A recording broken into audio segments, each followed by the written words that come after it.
Depuis la mort de Naël, elle n'a jamais pris longuement la parole. Mohamed, vous avez pu rencontrer aujourd'hui Mounia, la mère de ce jeune homme de 17 ans. Oui, c'est une femme encore sous le choc, effondrée, avec laquelle j'ai pu m'entretenir pendant une trentaine de minutes.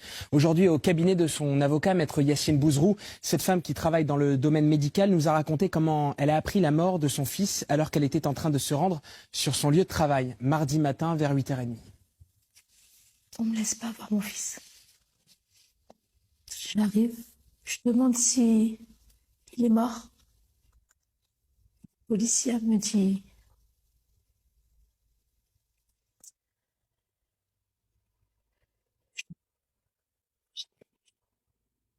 même précise pas que c'est eux qui ont tué mon fils.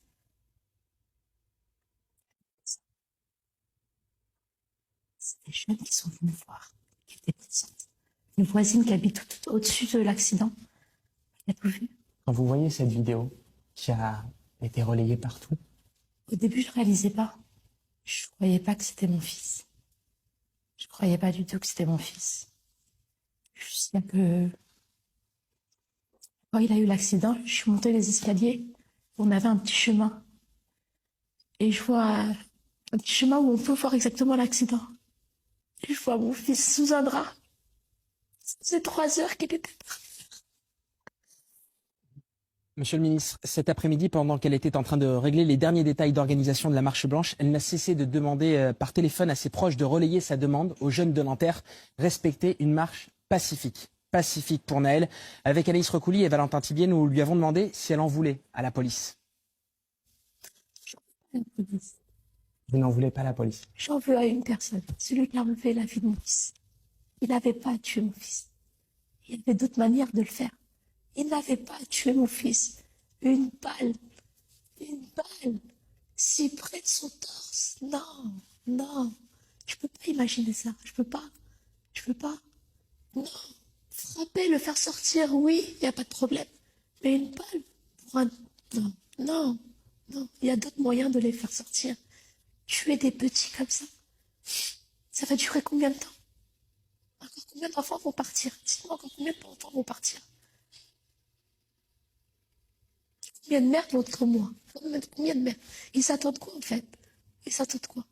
C'est extrêmement important ce que vous dites là, c'est la faute d'un homme, pas d'un système en clair. Pas d'un système. Un homme. Il a vu une tête d'un arabe, d'un petit gamin. Il a voulu lui ôter sa vie. J'ai des amis policiers. Ils sont tous avec moi. Ils sont un méchant. Ils ne sont pas d'accord de ce qu'il a fait. Ils ne sont pas d'accord. Aujourd'hui, Mounia M veut que la justice puisse instruire ce dossier dans le calme pour la mémoire de Naël. Nous l'avons informé, Éric Dupond-Moretti, que vous étiez sur notre plateau ce soir. Je lui ai demandé ce qu'elle attendait de la justice.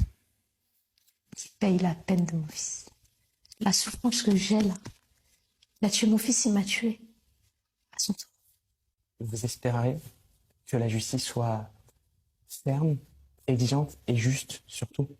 Vraiment ferme. C'est pas après 6 mois après il est dehors. Vraiment ferme. Mon fils, pour mon fils. Il n'est pas délinquant, mon fils. C'est pas un voyou. Je suis désolée, c'est pas un voyou. Il manquait de rien. Je lui ai acheté tout. J'avais qu'un enfant. Depuis quelques heures, on assiste aussi à autre chose, à une récupération politique de l'extrême droite, à la gauche aussi. Qu'est-ce que vous répondez à ces hommes politiques? Certains vont tenter d'être là cet après-midi à la Marche Blanche. Qu'est-ce que vous avez envie de leur dire? Justice pour Naël. Justice pour Naël. C'est pas parce que c'est un... Justice pour Naël, tout simplement. Qu'il soit là pour Naël, pour la marche. Qu'il défende Naël. Qu'il défende tous nos enfants. Le policier ne peut pas prendre son arme et tirer sur nos enfants. Nous enlever la vie de notre enfant. Éric Dupond-Moretti, que la peine soit à la hauteur de ma peine. Ce sont les mots de Mounia M qui demande la justice dans un discours très puissant, très digne. Est-ce que c'est possible? D'abord, ce sont des mots qu'on entend souvent dans la bouche des victimes. Et on peut comprendre ça. Vous savez, vous pensez que l'artisan de votre malheur doit être sévèrement condamné. J'ai entendu ça toute ma vie d'avocat.